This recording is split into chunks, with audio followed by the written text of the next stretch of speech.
Bonjour et bienvenue à tous, c'est Juan de The Car Club et aujourd'hui je vais vous filmer une nouvelle vidéo à propos de ma Mini Cooper D R56 de 2011. J'avais déjà fait une vidéo sur cette voiture en parlant de la liste des 10 choses que j'appréciais avec ce modèle et ma voiture en particulier. Et ben on va faire tout l'inverse et je vais un peu citer les éléments qui me déplaisent sur cette voiture en particulier, mais aussi sur le modèle plus globalement.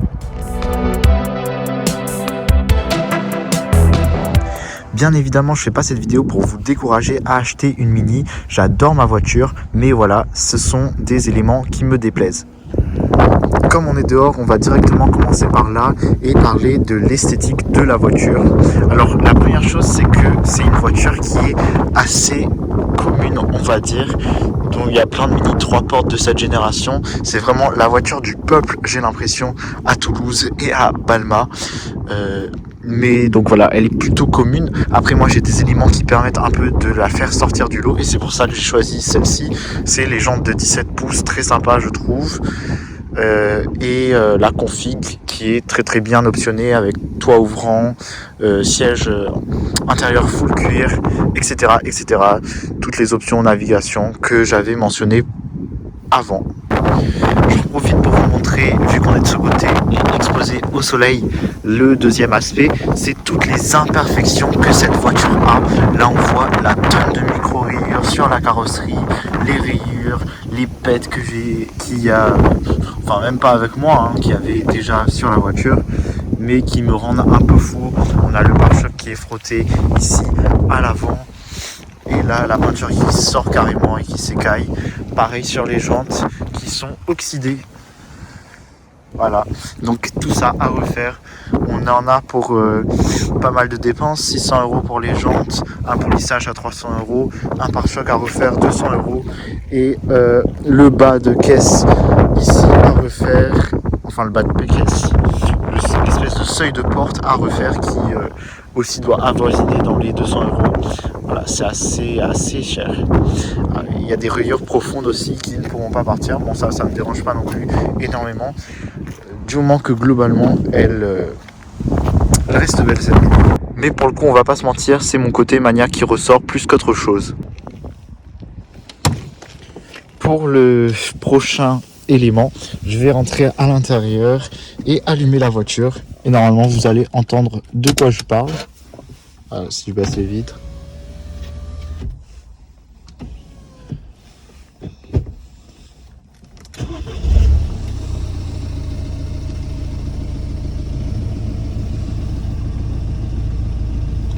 C'est un peu le bruit de tracteur, de voiture diesel qu'elle fait. Il y a des moments, bon là c'était pas super violent, mais il y a des moments quand il fait très froid, j'ai l'impression qu'il y a un truc qui est cassé ou desserré, qui a lâché. Ça fait un bruit assez métallique, comment expliquer. Et voilà, j'aime pas trop, ça fait vieille voiture alors qu'elle est pas si vieille que ça. Autre chose que je déteste, malheureusement je vais pas pouvoir vous en faire la démonstration aujourd'hui parce qu'il faudrait que j'ai quelqu'un pour me filmer pour ça. En fait il y a une sorte de bruit de vibration qui est émis là par vers l'arrière par cette espèce de cache qui couvre le toit panoramique ouvrant. Et donc ça fait un bruit super agaçant quand on passe sur les routes cassées, sur les dos d'âne. Et c'est très dérangeant. Regardez, là mon écran est allumé et je vais vous montrer quelque chose. Là je joue avec la molette qui se situe ici et qui permet de naviguer à travers les menus. Mais regardez, en fait quand j'appuie dessus, voilà, là ça n'a pas pris et pourtant j'ai appuyé. Voilà, il faut appuyer assez fort sur le bouton et du coup souvent on le fait 2 fois, 3 fois, ça marche pas. Et je sais même pas parfois la force qu'on emploie, c'est juste le fait que ça marche une fois sur 2. Je vais quand même mentionner les plastiques Piano Black qui se salissent hyper facilement, malgré le fait que je les nettoie assez fréquemment avec un produit Meguiar's pour l'intérieur. Et du coup c'est super difficile à garder propre, vu que la poussière se pose dessus, etc. On était quand même bien là à l'intérieur, on va pas se mentir, il y a beaucoup de vent et surtout il fait super froid. Là mes mains sont gelées et mon nez coule, mais je dois quand même vous montrer un dernier point qui a un rapport avec la porte justement. Donc regardez comment la porte est large.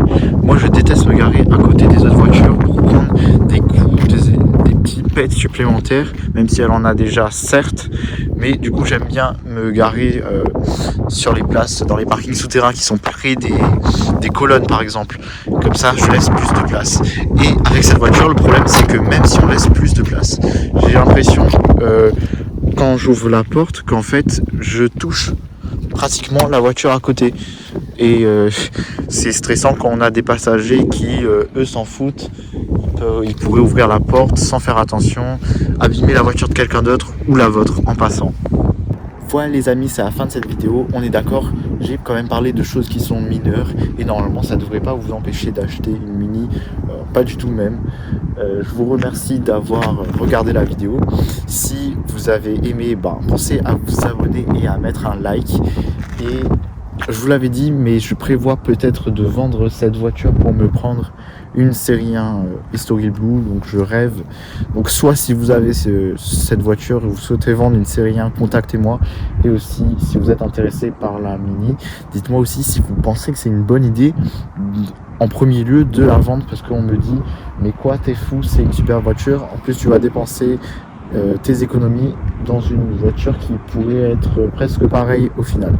Donc dites-moi ce que vous en pensez. Allez, à la prochaine.